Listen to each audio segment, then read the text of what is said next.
Hola amigos, ¿cómo están? Muchas gracias por continuar con nosotros en su programa del Libro del Cielo. Seguimos en el volumen 19 y les damos la bienvenida el doctor Salvador Tomasini. Hola. Alejandro Carrega. Hola, buenas noches. Y su servidora, Elvi Carrión. Damos comienzo con la lectura 19-20, mayo 13, 1926. Imágenes de quien obra por fines humanos y quien obra para cumplir la voluntad divina. Nuestro Señor es el latido de la creación. La santidad está en el cumplimiento del propio deber. Estaba haciendo mi acostumbrada adoración a mi crucificado Jesús, y mientras rezaba he sentido cerca a mí a mi dulce Jesús, que poniéndome el brazo en el cuello, me estrechaba fuerte así, y al mismo tiempo me hacía ver a mi último confesor difunto. Me parecía verlo pensativo, todo recogido, pero sin decirme nada. Mi Jesús lo miraba y me ha dicho: Hija mía, tu confesor se ha encontrado cosas grandes delante a mí, porque cuando emprendía un oficio, un empeño, no omitía nada para cumplir exactamente aquel oficio. Era atentísimo, hacía grandes sacrificios, y si era necesario se disponía aún a poner su propia vida para hacer que su oficio fuese cumplido exactamente. Tenía un temor que si no obrase como convenía a su oficio en las obras que le habían sido confiadas, pudiera ser él un obstáculo a la misma obra. Esto significa que apreciaba y daba el justo valor a mis obras, y su atención atraía la gracia que se necesitaba para el desempeño de su oficio. Esto aparentemente no parece una gran cosa, pero sin embargo lo es todo, porque cuando uno es llamado para un oficio y cumple los deberes que hay en aquel oficio, significa que lo hace por Dios, y en el cumplimiento del propio deber está la santidad. Entonces, si Él se ha presentado delante de mí con el cumplimiento de los propios deberes que le fueron confiados, ¿cómo no debía remunerarlo como Él se merecía? Bueno, creo que es muy interesante esto, ¿no? Nos está hablando de la santidad humana. Nos está hablando de que esta santidad se forma o se forja no solamente en los conventos, en los grandes santos que ha habido, sino en cualquier persona que cumple el oficio que Dios nos ha encargado. Y yo preguntaría, ¿todos tendremos un oficio? Pues yo creo que sí. ¿Sí? Todo mundo, todos tenemos un oficio. A veces son oficios que nosotros consideramos muy, quizá ni siquiera como oficio, por ejemplo, los deberes de Estado, ¿no? El estar en una familia, el formar una familia, el atender a una familia, el deber de trabajar, de mantener a esa familia, en fin. Tenemos oficios que no parecen cosas grandes para la iglesia o para Dios y que las tomamos como rutinarias. Pero ¿qué mayor oficio puede haber que educar a un hijo? Sí. O sea, es un oficio y un oficio que requiere 24 horas diarias, ¿no? Y que la persona se tiene que disponer en todos los sentidos para llevarlo a cabo, incluso a veces hasta a costa de la propia vida. O sea, de sacrificios y todo, y eso como que lo vemos como algo muy trivial, ¿no? Como que es tan rutinario que ya no lo vemos como algo que pudiera darnos la santidad humana. Sin embargo, Jesús aquí nos está hablando de esto y nos está diciendo que cuando alguien se empeña en su oficio, el que sea, ese alguien recibirá un gran premio, ¿no? O sea, es bien recibido por él. Lo mismo el oficio que tiene un sacerdote, el oficio que tiene un obispo, el oficio que tiene un papa. O sea, todos aparentemente son más grandes que otros, pero en definitiva son oficios que no los hemos escogido. Sí. Dios nos los ha confiado. Y no puede ponernos a todos en el mismo oficio, sino todo mundo tiene que poner lo que le toca. Claro. Y tan importante es lo pequeño aparentemente, pero que requiere una gran dedicación, como lo muy grande que para nosotros significa mucho, pero que en realidad, si lo tomamos como oficio dado por Dios, es lo mismo. Claro. ¿Sí? Entonces es interesante, ¿no? Sí. Y pues ahorita me acordé de los oficios, bueno, que tenían la Virgen María y Jesús en la casita de Nazaret, que eran cosas muy sencillas y sin embargo tenían un valor enorme porque estaban dentro de la divina voluntad. Sí, pero por ejemplo Jesús le dice a Luisa que sus penas fueron penas de oficio. O sea que en realidad, porque Luisa le dice, oye, tú hablas tanto de que la divina voluntad es pura felicidad, por todo bienaventuranza, pero tú y tu mamá no tuvieron más que penas. Y le dijo, sí, hija, pero te equivocas, porque la felicidad divina siempre estuvo con nosotros, nunca nos abandonó. Y nuestras penas eran penas de oficio. Sí, pero yo me refería a los quehaceres que hacían, ¿no? Que pues la Virgen María posiblemente barrer, Jesús ayudarlo a traer el agua, a hacer la comida, el pan, que pues, como usted ahorita dice, a lo mejor alguien que se dedica, está en su casa lavando los trastes, uno piensa que no hace nada, ¿verdad? Sin embargo, aquí Jesús nos está diciendo lo que te toque hacer, hazlo bien. Así es lo que voy a tomar en cuenta, ¿no? Tú cúmplelo, ¿no? Y luego nos habla del oficio, de lo que el sacerdote que estaba con Luisa anteriormente se encuentra cuando llega al cielo, ¿no? ¿Y qué es lo que se encuentra? Cosas grandes. No dice más. No dice más. Cosas grandes delante a mí.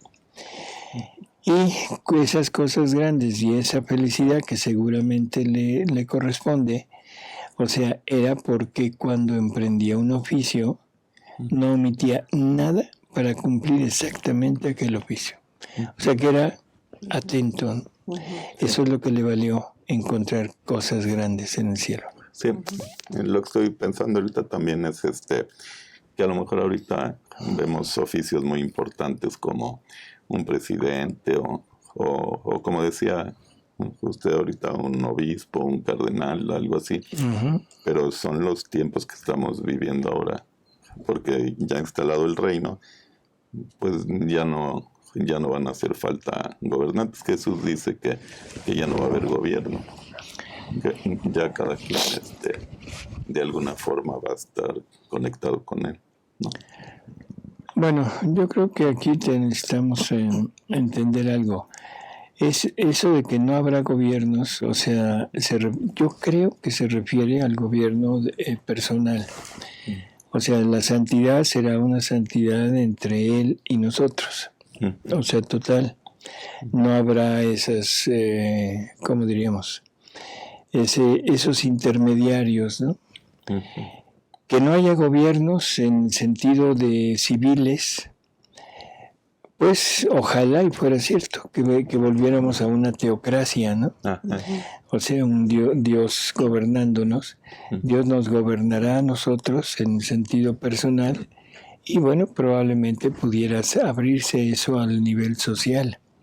Pero siempre debería de haber alguien a quien dirigirse, alguien que encaminara las cosas, como nos cuenta la Biblia, ¿no? Cuando los jueces, los ancianos, o sea, que era una persona donde se delegaba todo, pero Dios era el que dirigía. ¿Sí? En fin, pero de todas maneras, cuando la divina voluntad reina, será lo que tú dices, Ale, o sea, cada quien tendrá en su interior lo mejor, las reglas y todo lo necesario para marchar como Dios quiere. Sí, porque ahorita pues muchos oficios a lo mejor ni tendrían que existir. Son para hacer empresas grandes y más grandes y más grandes y cosas que realmente pues no era el plan de Dios. ¿Cierto? Así es, Jesús dice que en realidad a él no le interesan las grandes obras, las grandes empresas. El hombre, bueno, hay que entender que esto es resultado prácticamente del pecado original. de la entrada de la concupiscencia en nosotros, que no es otra cosa más que la tendencia al mal de lo que nosotros tenemos.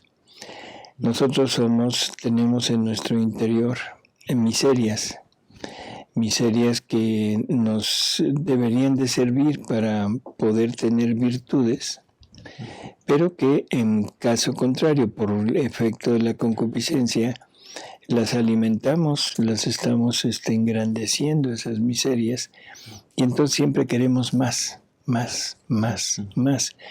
Y eso nos lleva a esa búsqueda insaciable de obtener más, ¿no? Sí.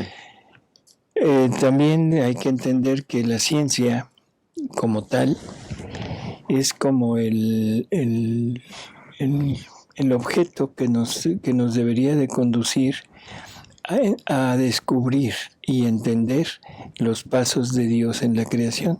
O sea, una ciencia bien orientada nos va descubriendo lo que Dios ha hecho, el para qué lo ha hecho, cuáles son las características de aquello que ha realizado. Y eso nos serviría, la ciencia nos debería de acercar a Dios. O sea, ciencia y fe deberían de ir de la mano. Lo malo es que se separa y entonces la ciencia va buscando la explicación de todo, pero sin Dios. Y todo lo quiere poner en el propio hombre, ¿no? En fin. Sí. Vamos a seguir. Ahora, mientras Jesús decía esto, el confesor, como si se concentrase de más en un recogimiento más profundo, en su rostro se reflejaba la luz de Jesús, pero no me ha dicho ni siquiera una palabra. Entonces Jesús me ha dicho: Hija mía, cuando un sujeto ocupa un oficio y comete una equivocación, no está atento a los deberes que impone su oficio. Puede hacer venir grandes males. Supón a uno que tenga el oficio de juez, de rey, de ministro, de alcalde y comete un error, o no está atento a los propios deberes, puede hacer venir la ruina de familias, de países y aún de reinos enteros. Si aquel error, aquella falta de atención, la hiciera una persona particular que no ocupa aquel oficio, no llevaría tanto mal. Por eso las faltas en los oficios pesan de más y llevan más graves consecuencias. Y yo, cuando llamo a un confesor para darle un oficio, y en este oficio le confío una obra mía, y no veo en él la atención ni el cumplimiento de los propios deberes que hay en aquel oficio, no le doy ni la gracia necesaria, ni la luz suficiente para hacerle comprender toda la importancia de mi obra, ni puedo fiarme de él, porque veo que no aprecia la obra que le he confiado. Hija mía, quien cumple exactamente su oficio, significa que lo hace para cumplir mi voluntad. En cambio, quien lo hace diversamente, significa que lo hace por fines humanos. Y si tú supieras la diferencia que hay entre el uno y el otro. Esto es algo que también hemos comentado mucho, de cómo saber si estamos encaminados o si ya estamos viviendo prácticamente de la divina voluntad, ¿no? Si nosotros descubrimos una finalidad nuestra en lo que estamos haciendo, o sea, si nos descubrimos a nosotros mismos, señal segura de que no es divina voluntad. Siempre vamos buscando algo para nosotros. Alguna finalidad puede ser buena, puede ser incluso santa, pero es una finalidad para nosotros.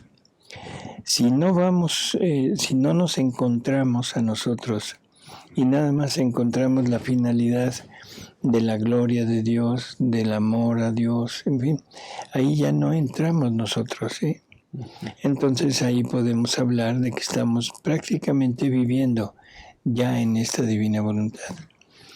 Entonces aquí Jesús nos los viene a corroborar, ¿no? O sea, cuando alguien falla en su oficio, puede ser una falla que ocasione tremendos problemas. Por ejemplo, tú fallas en la educación de un hijo. Bueno, pero no se queda ahí, porque ese hijo ya quedó mal formado, Y en su vida futura él va a malformar todo lo que en donde él interactúe, ¿no?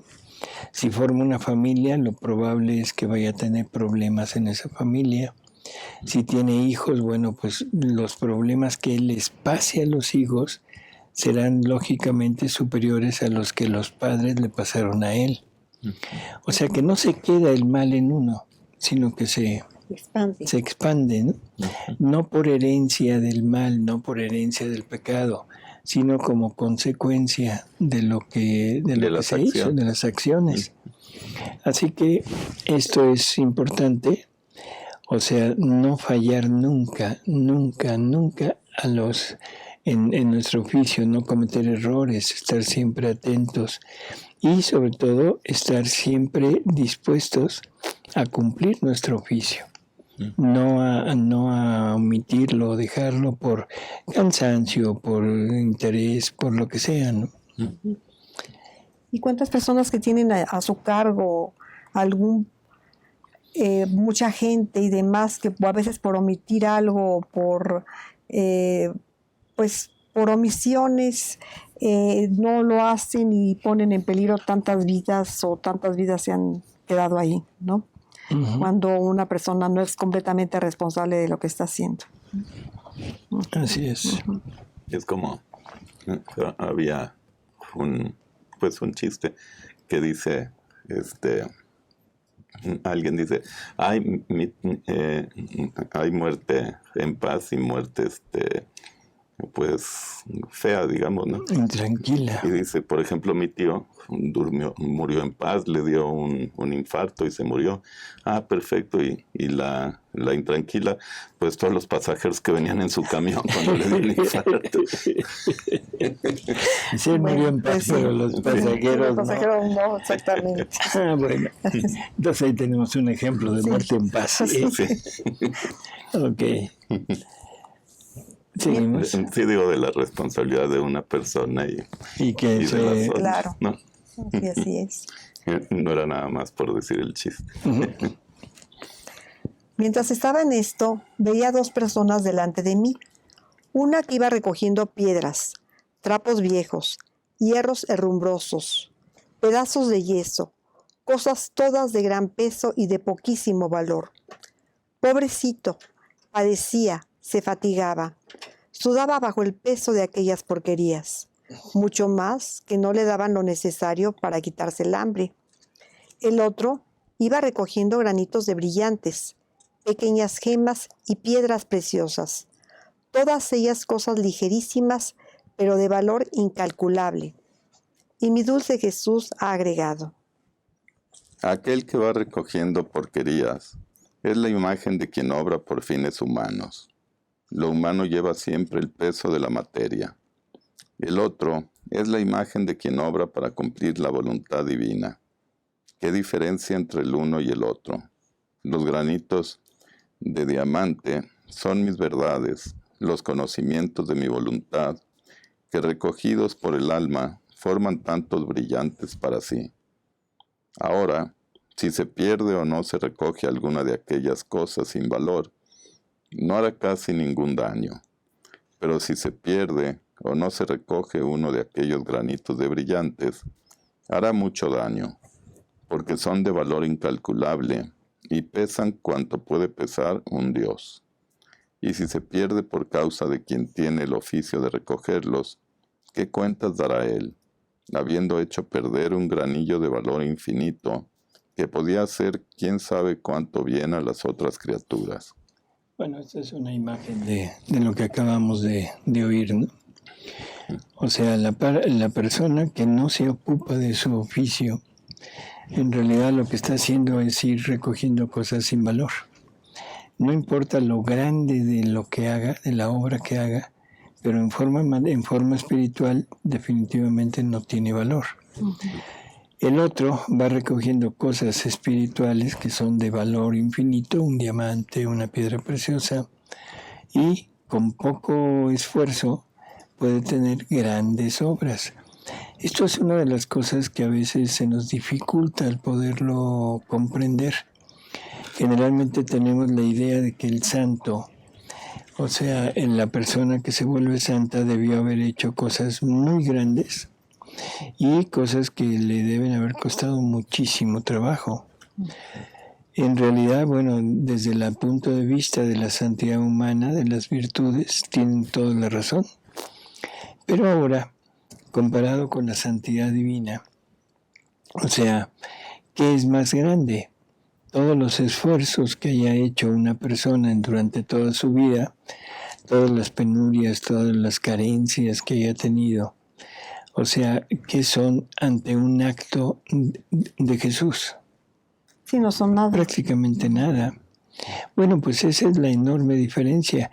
Y no porque sea menospreciable el acto humano, sino porque, bueno, ahora Jesús nos quiere pasar a otro nivel, a otro momento de la historia, y nos quiere dar su propia voluntad para poder vivir con la santidad de Él, ¿no? Así es. Seguimos. Después de esto, mi dulce Jesús ponía su corazón en mí y me hacía sentir su latido, diciéndome: Hija mía, yo soy el latido de toda la creación. Si faltase mi latido, faltaría la vida a todas las cosas creadas. Ahora, yo amo tanto a quien vive en mi voluntad, que no sé estar sin ella, y la quiero junto conmigo para hacer lo que hago yo. Por eso, tú palpitarás junto conmigo, y entre tantas prerrogativas que te daré la prerrogativa del latido de toda la creación. En el latido está la vida, el movimiento, el calor, así que estarás junto conmigo para dar la vida, el movimiento y el calor a todo. Pero mientras esto decía, yo sentía que me movía y palpitaba en todas las cosas creadas. Y Jesús ha agregado: Quien vive en mi voluntad es inseparable de mí, y yo no sé estar sin su compañía. No quiero estar aislado, porque la compañía vuelve más agradables, más deleitables, más bellas las obras que se sostienen. Por eso tu compañía me es necesaria para romper mi aislamiento en el cual me dejan las otras criaturas. Tendríamos que repasar otra vez el último párrafo de él, ¿no? El penúltimo. Dice: yo soy el latido de toda la creación. O sea, es el principio, es el que da la vida a todo lo que existe, es el creador de todo, así que Él es el primero que pone todo en lo necesario para que en la creación, el universo, tenga vida, ¿no? Dice: si mi latido faltara, le faltaría la vida a todas las cosas creadas. Dice: ahora amo tanto a quien vive en mi voluntad que no sé estar sin ella, y la quiero junto conmigo para hacer lo que hago yo. Por eso tú palpitarás junto conmigo, y entre tantas prerrogativas que te daré la prerrogativa del latido de toda la creación. O sea que ahora la criatura que vive en la divina voluntad se asocia a ese primer movimiento de Dios en todo lo creado, y en todo lo creado significa también en las criaturas. Somos creados nosotros, ¿no? Y en ese momento Jesús está diciendo que nos va a dar la prerrogativa de tener el primer movimiento en todo. Y ya no está aislado en ningún momento. No. O sea, ahora estamos junto con Él, dándole ese primer movimiento a todo el universo, a todas las criaturas. Por lo tanto, nos volvemos unidad con todo. Estamos en el corazón de Dios y estamos en unidad con Él en todo. Así es, así es. Por eso digo que esto hay que repetirlo con calma, ¿no? Dice: por eso tú palpitarás junto conmigo, y entre tantas prerrogativas que te daré la prerrogativa del latido de toda la creación. En el latido está la vida, el movimiento, el calor. Así que estarás junto conmigo para dar la vida, el movimiento y el calor a todo. Para No, ser uno está- como el Padre y Él. Así es. Se oye muy fácil, Uno pero con es ellos. una cosa inmensa. Se oye fácil, bueno, sí, pero los alcances son infinitos, ¿no? Todo en el universo tiene vida por la criatura. Que vive en la divina voluntad. Eso se dice Sí, fácil, pero rápido. En fin, sin palabras. Es que al sacar la creación Dios era porque no quería estar solo. Entonces ya ningún momento de la eternidad va a estar solo. así es, siempre va a tener a su criatura con él, haciendo lo que él hace, ¿no? Y se puede decir que nunca ha estado solo, porque ya desde toda la eternidad él ya estaba viendo a las criaturas en la divina voluntad, ya estaban junto con él, desde toda la eternidad. Así es. Por eso es que cuando él dice que el te amo de la criatura se extiende a todo Dios, lo que está diciendo es, el Dios nunca ha estado sin tu te amo. Y nunca dejará de estar. Es un solo acto en donde está el te amo de la criatura que es eterno. Sin palabras. Sin palabras. Así es. Mejor vamos a la siguiente Exacto. lectura. Sí. 19-21. Mayo 15, 1926. Diversidad de santidades y belleza de las almas que viven en el divino querer. Toda la creación será asemejada en la naturaleza humana. Estaba pensando, si la criatura no se hubiese sustraído de la suprema voluntad, habría sido una la santidad, una la belleza, una la ciencia, una la luz, y para todos el mismo conocimiento de nuestro Creador. Ahora, mientras esto pensaba, mi amado Jesús, que me parece que Él mismo hace surgir los pensamientos en mi mente, alguna duda y dificultad, para tener ocasión de hablarme y hacerme de maestro, me ha dicho: Hija mía, tú te equivocas. Mi sabiduría no se adaptaría a formar una sola santidad, una sola belleza, a comunicar una sola ciencia y a todos el mismo conocimiento mío. Espérame tantito, creo que el razonamiento de Luisa no es muy errado, ¿no? O sea, cuando se nos habla de una santidad divina y de que es como tener todo lo de Dios y actuarlo, en ese momento pensamos que todos vamos a ser iguales. Todos vamos a tener lo mismo y todos vamos a actuar con lo de Dios. Y la respuesta a esto es sí y no. O sea, sí, porque todos vamos a tener los atributos de Dios, la vida de Dios, la voluntad de Dios en nosotros como nuestra. Por lo tanto, estamos disponiendo de todo lo que Dios dispone. Pero nunca seremos iguales, porque los atributos de Dios son infinitos. Entonces Dios va a ir haciendo combinación de atributos en nosotros para que cada uno de nosotros viva una vida muy especial de Él, o sea, en donde quiere manifestar determinadas cosas, determinados, no sé, bienaventuranzas, bienes que tiene en su interior, y en otros manifestará otros atributos. Entre todas las almas que lleguen a vivir en esta divina voluntad, vamos a formar una extensión prácticamente de cielo, que es el ir teniendo en nosotros todo lo que Jesús ha querido ir depositando de Él en nosotros, y nos servirá como de cielo de la humanidad de Jesús, para que algún día, cuando ya estemos totalmente purificados, podamos pasar al ¿cómo se llama? Al cielo de la divinidad. Así es. Entonces, muy, muy importante, ¿no? Sí.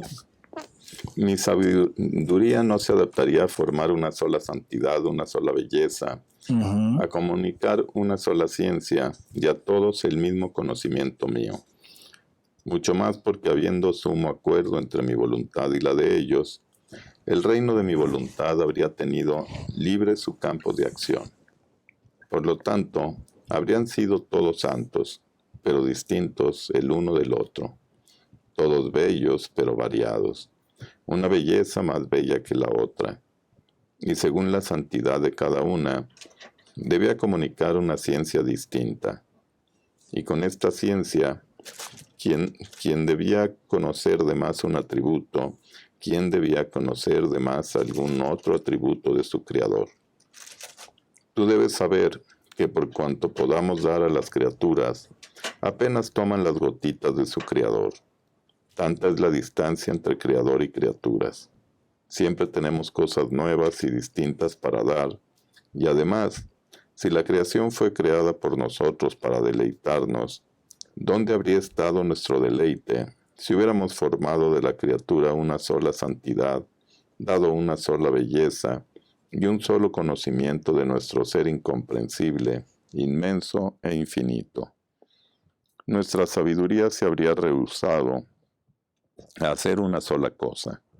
¿Qué se diría de nuestra sabiduría, amor y potencia si al crear este globo terrestre hubiésemos creado todo cielo, o bien todo tierra, o todo mar? ¿Qué gloria habría sido la nuestra? En cambio, la multiplicidad de tantas cosas creadas por nosotros, mientras alaba la sabiduría, amor y potencia nuestras, dice también la multiplicidad de la santidad y belleza, en las cuales debían surgir las criaturas, por amor de las cuales ellas fueron creadas. Mira el cielo adornado de estrellas, es bello, pero también es bello el sol, pero distintos uno del otro. Y el cielo hace un oficio, el sol otro.